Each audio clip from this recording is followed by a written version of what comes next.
Hello students, आज के इस लेक्चर में हम चैप्टर नंबर 6 नया चैप्टर स्टार्ट करें बैंक रिकंसिलिएशन स्टेटमेंट। तो यहाँ पर रिकंसिलिएशन का मतलब है कि हम दो सेट अलग अलग है ना डेटास को हम कंपेयर करते हैं, स्टेटमेंट्स को कंपेयर करते हैं। तो यहाँ पर इसका एक्सप्लेनेशन स्टार्ट करने से पहले मैं आपसे रिक्वेस्ट करूंगी कि अगर अभी तक आपने चैनल को सब्सक्राइब नहीं किया है तो चैनल को सब्सक्राइब कीजिए एंड बेल आइकन बटन को प्रेस कीजिए ताकि आपको लेटेस्ट वीडियो के नोटिफिकेशंस मिलते रहे। एंड फ्रेंड्स के साथ वीडियो को शेयर करना नहीं भूलना है। कंटेंट्स में यहाँ पर हम स्टडी करने वाले कि मीनिंग क्या है, डेफिनेशन क्या है एंड यूटिलिटीज क्या है, मतलब यूजफुलनेस। यूटिलिटीज का मतलब होता है usefulness of accounting documents, accounting documents का यूजफुलनेस यूज क्या है। एंड सेकेंड यहाँ पर हम स्टडी करेंगे कि मीनिंग, डेफिनेशन, नीड, जरूरत and importance of bank reconciliation statement. Bank reconciliation statement की जरूरत क्यों पड़ती है, उसका इंपॉर्टेंस क्या है and reasons for difference between, कब है ना, क्या कारण है कि है ना कैश बुक के बैलेंस में एंड पासबुक के बैलेंस में है ना डिफरेंस अराइज होता है, इसका कारण क्या है, इसके पीछे क्या कारण है वो हम स्टडी करेंगे। And specimen of bank reconciliation statement, इसका जो फॉर्मेट है वो हम देखने वाले हैं। हम प्रिपेयर करना सीखेंगे बैंक रिकंसिलिएशन स्टेटमेंट किस तरीके से तैयार किया जाता है, तो वो हम प्रिपेयर करना सीखेंगे। नाउ ये सब सीखने के बाद में आपको इसका क्या फायदा है, तो आप है ना स्पेसिमेन, डिफरेंट बैंक के डॉक्यूमेंट्स के स्पेसिमेन बनाना यहाँ पर सीखोगे एंड आप है ना डिफरेंस फाइंड आउट करना, कैसे डिफरेंस अराइज होता है कैश बुक में एंड पासबुक में, तो वो आप है ना सीख जाने वाले हो इसको स्टडी करने के बाद में। एंड आप है ना कैश बुक के बैलेंस में, पासबुक के बैलेंस में है ना जो डिफरेंस अराइज होता है उसका कारण क्या है वो यहाँ पर आप जानोगे, वो उसको आप पहचान पाओगे एंड आप है ना बैंक रिकंसिलिएशन स्टेटमेंट प्रिपेयर करना सीख जाओगे जब आप ये चैप्टर पूरा कवर अप करोगे। तो नाउ डियर स्टूडेंट्स, मुझे पता है कि है ना जैसे आप लोगों को भी पता है कि आपके इस साल के ये जो एकेडमिक ईयर जो आपका 2020-21 के है ना सिलेबस में इसमें से कुछ कंटेंट्स है ना आपको सेल्फ स्टडी के लिए दिए हुए हैं। तो इसका मतलब ये नहीं है कि आपका ये सिलेबस डिलीट हो गया है या है ना रिमूव कर दिया गया। आपको अगर कहीं से भी मिस गाइडेंस मिली है तो आप ये समझकर चलिए कि आगे अगर आपको अच्छे से अकाउंट्स में आगे जाके आपको अपना करियर बनाना है, आपको यहाँ पर अगर आपको CS और आपको है ना अकाउंट्स के इसमें करियर बनाना है तो आपको हर चीज सीखना जरूरी है, क्योंकि ये सब चीजें आप लोगों के लिए बेसिक चीजें हैं। हम लोग है ना रिवर्ट इनके पीछे वापस से हम है ना फॉरवर्ड, एक बार आगे जाने के बाद पीछे के चैप्टर्स कभी कोई करता नहीं है, राइट। तो इसके लिए आप लोगों को है ना ये स्टडी करना है, आपको गो थ्रू करना है। मे बी आपको है ना कॉलेज में सिखाया है, नहीं सिखाया है, वो इट डजेंट मैटर, आपको गो थ्रू करना है, चैप्टर को समझना है। नाउ यहाँ पर meaning and importance and utilities of accounting documents हम सीखेंगे। तो इसमें इंट्रोडक्शन में अकाउंटिंग डॉक्यूमेंट्स कौन से होते हैं, तो अकाउंटिंग डॉक्यूमेंट्स जो होते हैं वो describes all the basic facts है ट्रांजेक्शन्स के, जैसे कि अमाउंट ऑफ ट्रांजेक्शन का अमाउंट हुआ, या है ना अमाउंट किसको पे किया गया, to whom the amount was paid, या द पर्पस ऑफ ट्रांजेक्शन के पीछे कारण क्या है, देन डेट ऑफ ट्रांजेक्शन, ये सब है ना हमको डॉक्यूमेंट्स में है ना इसका डिस्क्रिप्शन मिल जाता है अकाउंटिंग डॉक्यूमेंट्स में। नाउ ये जरूरी क्यों है, एसेंशियल क्यों है, तो ये ना book keeping, in the process of book keeping इसका नॉलेज होना जरूरी है, क्योंकि इट प्रोवाइड्स, ये है ना as a evidence, as a proof है ना ये काम करता है दैट अ फाइनेंशियल ट्रांजेक्शन वो एक्चुअल में है ना हुआ है क्या, ये बताता है ये। So there has been a drastic change in functioning. अभी आज हमको पता है कि आज जो मॉडर्न बैंकिंग सिस्टम है और जो पुराने समय का बैंकिंग सिस्टम था उनमें बहुत फर्क है। अभी बहुत मेजर चेंजेस आ गए हैं हमारे जो बैंकिंग सिस्टम में। तो जो मॉडर्न बैंक्स है वो इंटरनेट एंड मोबाइल बैंकिंग इसमें है ना बहुत ही इंपॉर्टेंट रोल प्ले करता है, प्रोमिनेंट मतलब इंपॉर्टेंट रोल प्ले करता है हमारे आज के business in play role in today's business. जो बिजनेस ट्रांजेक्शन्स होते हैं वो मोबाइल बैंकिंग के थ्रू एंड इंटरनेट के थ्रू होते हैं। तो पेमेंट्स एंड रिसिप्ट्स ऑफ जो कैश है through these methods generate instant and automatic proof है ना हमको रिसीव हो जाता है, इंस्टेंट हम लोगों को प्रूफ मिल जाता है कि भाई हमारा ट्रांजेक्शन सक्सेसफुली हुआ कि नहीं हुआ। हमारा अगर हमको डेबिट करना है या हमको क्रेडिट करना है किसी के खाते में अमाउंट, तो वो हुआ है कि नहीं ट्रांजेक्शन, तो ये ऑटोमेटिकली है ना दोनों भी पार्टीज, बोथ द पार्टीज, जो बिजनेस पार्टी होती है एक होता है गिवर और एक होता है टेकर, और तो उन दोनों पार्टी को इमीडिएट इमीडिएट है ना, इंस्टेंट इमीडिएट है ना, प्रूफ मिल जाता है, ऑटोमेटिकली प्रूफ रिसीव हो जाता है। But even now a large number of, फिर भी है ना क्या है कि बहुत सारे बड़े, जब लार्ज नंबर ऑफ ट्रांजेक्शन्स होते हैं personally are made by personally visiting the bank, bank में जब हम पर्सनली विजिट करके बहुत सारे ट्रांजेक्शन होते हैं, तब payments and receipts by cheques, जो चेक के थ्रू जो पेमेंट होता है एंड रिसिप्ट पेमेंट और रिसिप्ट्स होते हैं चेक के थ्रू या ड्राफ्ट के थ्रू, have not lost their significance altogether. तो अभी तक इनका इंपॉर्टेंस गया नहीं हमारे लाइफ में, चेक के थ्रू भी बहुत सारे ट्रांजेक्शन्स होते हैं। तो है ना, टाइप्स ऑफ बैंक डॉक्यूमेंट्स कौन से होते हैं, तो वन बाय वन ये हम स्टडी करने वाले हैं। तो पहला हुआ पे in slip. Pay in slip क्या होता है, आपको जानना जरूरी है इसके बारे में कि ये क्या होता है। अगर आप इस पे, यहाँ पर मैं आपको इसका फॉर्मेट भी दिखाने वाली हूँ, और अगर आपको है ना इसको आपको ओरिजिनली ये देखना है तो आप अपने पेरेंट्स से रिक्वेस्ट कर है ना ये डॉक्यूमेंट आप देख सकते हैं, पे इन स्लिप वाला, क्योंकि है ना सभी का बैंक अकाउंट तो होगा, तो पे इन स्लिप से है ना पेरेंट्स को आपके अच्छे से पता होगा कि भाई पे इन स्लिप कौन सा होता है। तो मीनिंग यहाँ पर pay in slip is also known as deposit slip. Pay in slip को हम डिपॉजिट स्लिप भी बोलते हैं। And this slip is filled, ये स्लिप कब फिल्ड करता है एक अकाउंट होल्डर, जब वो है ना डिपॉजिट करता है, या तो चेक डिपॉजिट करता है बैंक में, या वो कैश डिपॉजिट करता है बैंक में इनटू हिज बैंक अकाउंट, उसके बैंक खाते में, बैंक अकाउंट में वो जब चेक किया है ना कैश डिपॉजिट करता है, तब वो पे इन स्लिप फिल करता है। Now when cash is deposit, जब कैश डिपॉजिट किया जाता है, account holder gives his account number, तो उस वक्त है ना अकाउंट होल्डर जो होता है वो अपना अकाउंट नंबर देता है, एंड कब वो डिपॉजिट कर रहा है cash, date of deposit, then details of cash deposit, कितना कैश डिपॉजिट कर रहा है, तो सारी डिटेल्स वो है ना पे इन स्लिप में फिल करता है। Similarly when a cheque is deposited, उसी तरीके से जब है ना वो चेक डिपॉजिट करता है तो उसको चेक नंबर और डिटेल्स ऑफ चेक, चेक की डिटेल देता है, अपने अकाउंट नंबर देता है, then name of drawee bank, कौन सी बैंक है ना ड्रॉई बैंक, कहाँ से मतलब कौन देने वाला है वो बैंक का नाम, एंड देन अमाउंट एक्सेट्रा वो फिल करता है पे इन स्लिप में। नाउ पे इन स्लिप है ना दो भाग में डिवाइडेड होती है, टू पार्ट्स में। अभी यहाँ पे टू पार्ट्स का क्या फायदा है, एक पार्ट बैंक के पास रहता है, दूसरा पार्ट हमारे पास एज अ प्रूफ हमको रिसीव हो जाता है। तो यहाँ पर the right hand side is kept with the bank, जो राइट हैंड साइड होता है वो बैंक रख लेता है, एंड जो लेफ्ट हैंड साइड का पार्ट होता है as a counterfoil is duly stamped, उसको है ना स्टैम्प किया जाता है, देन साइन किया जाता है, एंड डेट लिखी जाती है। और ये सब कौन करता है, तो जो क्लर्क जो रिसीव करता है पे इन स्लिप, वो है ना स्टैम्प करके साइन कर है ना देता है। तो ये है ना वापस ये रिटर्न दे देता है अकाउंट होल्डर को as an acknowledgement. As an acknowledgement मतलब प्रूफ के तौर पे कि भाई हाँ इतना पैसा या इतना ये चेक है ना अकाउंट होल्डर ने जमा करा है। तो यहाँ पर है ना देखिए स्पेसिमेन दिया हुआ है पे इन स्लिप का, तो यहाँ पर आप देखेंगे ये जो है ना लेफ्ट हैंड साइड का पार्ट है, ये है ना अकाउंट होल्डर को है ना वापस मिल जाता है, डिटेल सारी फिल करनी होती है अकाउंट होल्डर को, यहाँ पर भी फिल करना होता है, एंड ये जो राइट हैंड साइड का पार्ट है ये बैंक रख लेता है, तो ये भी है ना अकाउंट होल्डर को फिल करना होता है, इसमें भी सारी डिटेल्स फिल करनी होती है, एंड अकाउंट होल्डर अपना साइन भी करता है। एंड ये वाला जो पार्ट है ये है ना बैंकर जो होता है, जो रिसीव करता है क्लर्क, वो है ना स्टैम्प कर साइन कर दे देता है, रिटर्न दे देता है। अभी यहाँ पर इम्पोर्टेंस क्या है, यूटिलिटीज क्या है, क्या इसके फायदे हैं, इसका यूज क्या है।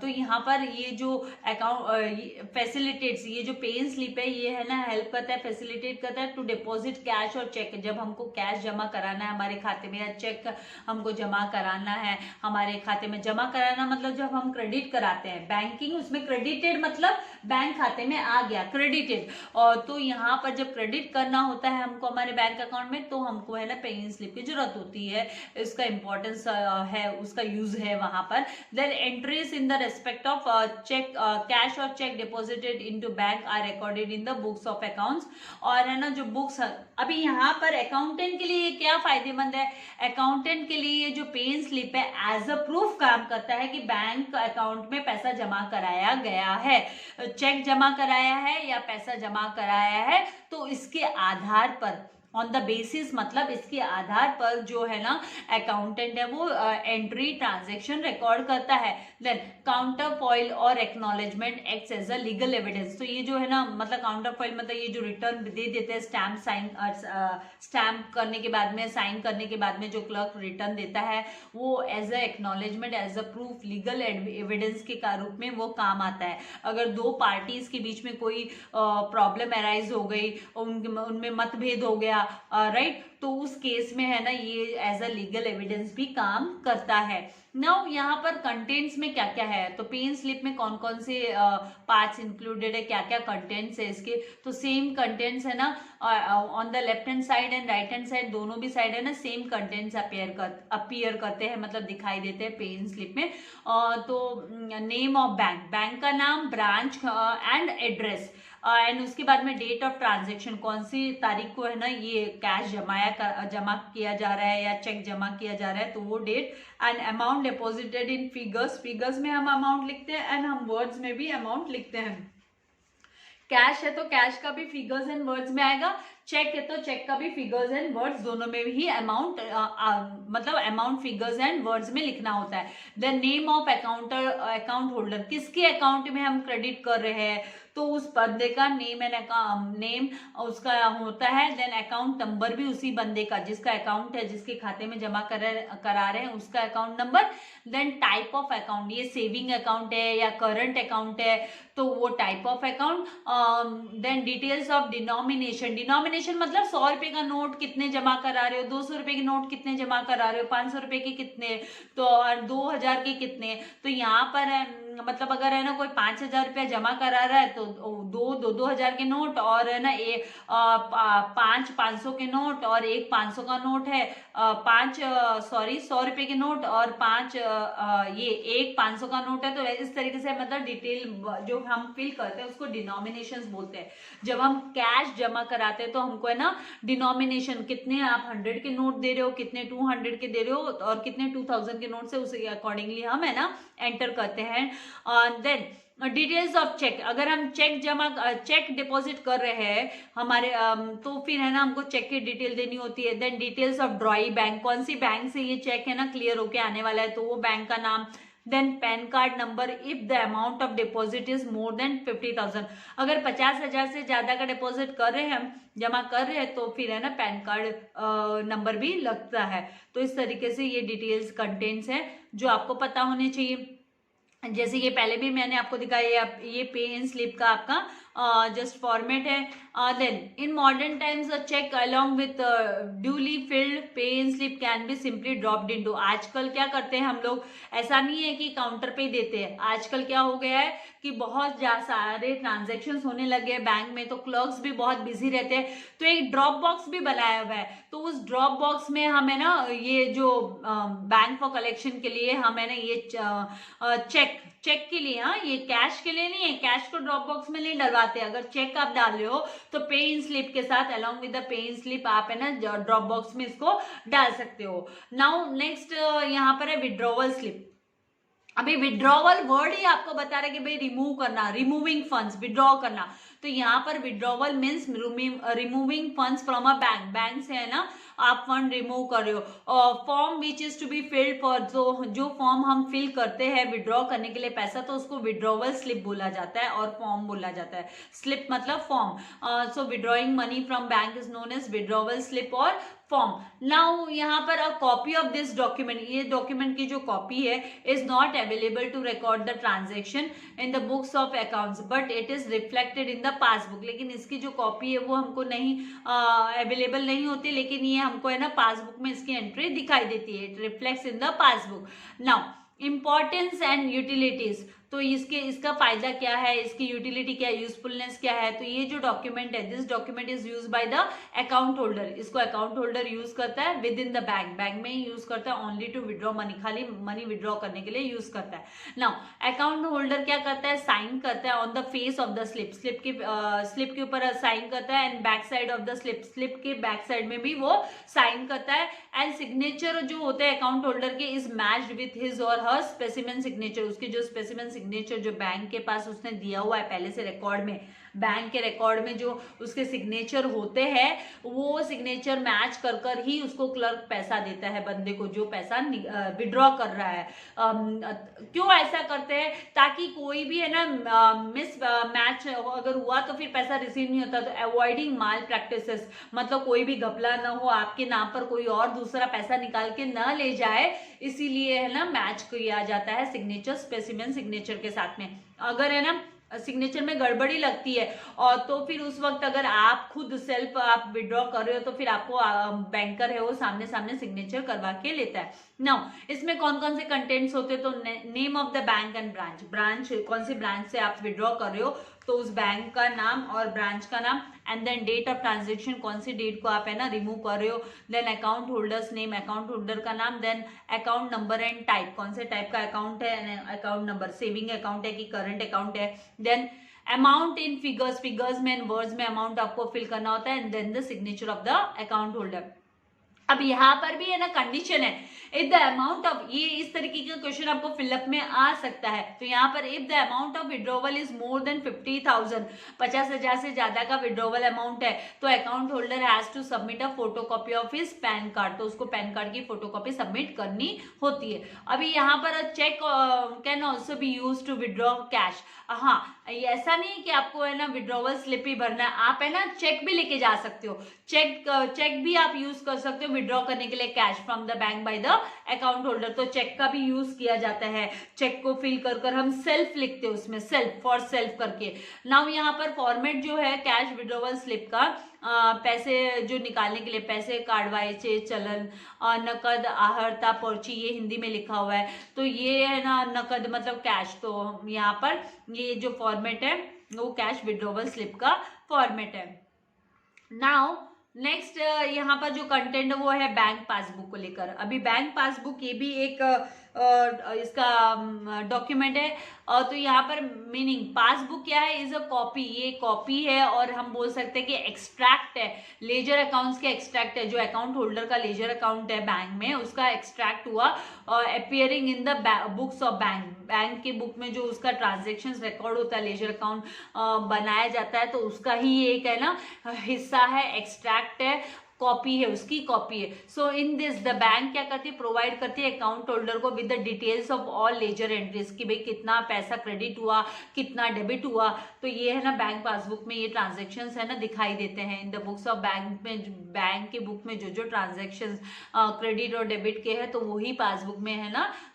पासबुक की कॉपी में दिखाई देता है। It is a small book, ये स्मॉल बुक होती है, छोटी सी बुक दी जाती है आपको, small book given to the account holder to inform him about the transactions and कितना बैलेंसेस है, भाई उनके खाते में कितना बैलेंस बाकी है। फ्रॉम टाइम टू टाइम हम उसको जब पासबुक को अपडेट कराते हैं तो हमको पता चल जाता है भाई हमारा बैलेंस कितना है। तो मॉडर्न टाइम में पासबुक में को अभी क्या करते हैं, कंप्यूटराइज्ड अकाउंटिंग सिस्टम CAS के थ्रू भी हम है ना उसको प्रिंट करके ले सकते हैं। तो modern times passbook is prepared on the basis of computerised accounting system के बेसिस पे प्रिपेयर्ड है। नाउ इंपॉर्टेंस एंड यूटिलिटीज क्या है, इसका फायदा क्या है, इसका इंपॉर्टेंस क्या है। तो पासबुक क्या करता है, gives the balance of an account,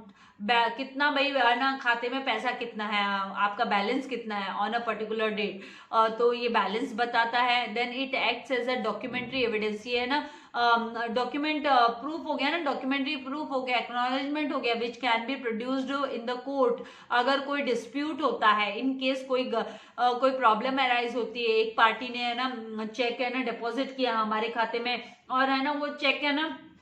clear ही नहीं हुआ और सामने वाला बंदा बोलता है नहीं मैंने तो पेमेंट कर दिया, मैंने तो चेक डिपॉजिट किया था। चेक डिपॉजिट कर देना मतलब है ना हमारे खाते में क्रेडिट हो गया पैसा, ऐसा नहीं होता है। तो अगर कोई प्रॉब्लम, कोई डिस्प्यूट अराइज होती है तो इसको है ना लीगल, ये एज अ लीगल डॉक्यूमेंट ये काम करता है, कोर्ट में हम प्रोड्यूस कर सकते हैं एज अ प्रूफ कि भाई कौन कहाँ पे है, हमारे को तो बैंक बैलेंस इंक्रीज हुआ ही नहीं, खाते में पैसा आया ही नहीं, इस तरीके से। देन यहाँ पे it is a confirmation that all transactions are made through bank, ये है ना एक कंफर्मेशन देता है कि भाई सारे के सारे ट्रांजेक्शंस है ना बैंक के थ्रू है ना यहाँ पर पासबुक के मतलब बैंक के थ्रू हुए हैं ट्रांजेक्शन, तो उसका ये एक तरीके से प्रूफ करके हो गया।